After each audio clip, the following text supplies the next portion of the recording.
Materi hari ini yaitu ibu kandung dari manajemen. Baik, langsung saja kita mulai. Cerita ini dimulai dari dua sejoli, yaitu antara kakek dan nenek yang sedang mencari kayu bakar di tengah hutan. Setelah sampai di hutan dan menemukan beberapa kayu, mereka langsung memilah dan mengikat kayu tersebut sesuai dengan ukurannya agar lebih mudah untuk dibawa pulang, dan kerjanya begitu rapi. Di sepanjang perjalanan pulang, orang-orang mengagumi kakek dan nenek karena cara kerja mereka yang memilah kayu dan mengikat kayu tersebut, dan mereka sangat menaruh hormat. Sesampainya di rumah, mereka minum secangkir air untuk melepaskan dahaga dan bercakap-cakap, lalu bertanya-tanya, mengapa bisa mengumpulkan kayu bakar dengan rapi? Siapa yang telah mengajarkannya? Ucap sang nenek kepada kakek. Kemudian mereka pun mengerti bahwa budaya yang disumbangkan oleh nilai-nilai kebenaran religiusitas yang telah mengendap lama sebagai aturan lain dalam berekonomi ini. Apa saja sih contohnya? Contohnya adalah seperti rangkaian upacara keagamaan yang telah memproduksi budaya, sehingga bisa saling balas, membantu, dan bekerja sama. Sederhananya seperti dapur dalam memproduksi kehangatan di rumah. Nah, dapur ini mesti mengepul di setiap harinya, dan tentunya di setiap paginya.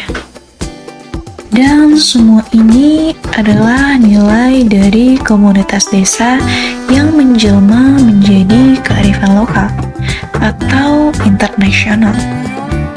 Artinya, inilah ibu kandung dari manajemen yang lahir dari pengalaman, keterampilan, pengetahuan, dan teknologi, yang mana manusia itu hidup, tinggal, dan bermukim.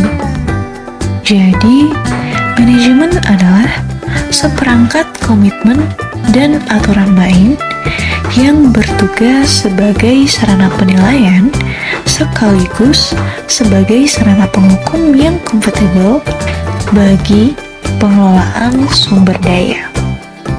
Maknanya adalah ketika kita mengingkarinya, itu sama saja seperti dengan membunuh budaya dan manajemen itu sendiri. Begitulah budaya sebagai instrumen manajemen dalam meraih trofi dan membangun kerajaan bisnis. Kejadian yang seperti ini bisa terjadi karena pemilik yang sering disebut dengan bos itu tidak mau capek dalam mengelola bisnisnya. Oleh karena itu, mereka perlu kepala, tangan, dan bahu manajemen. Apa arti semua ini? Ya, artinya tidak ada makan siang gratis.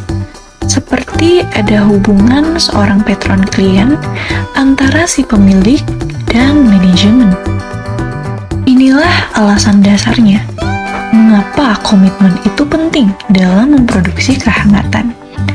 Ya, bila tidak, dipastikan hubungan antara pemilik dan manajemen itu akan ambiar. Komitmen itu rapuh, seperti ular beracun.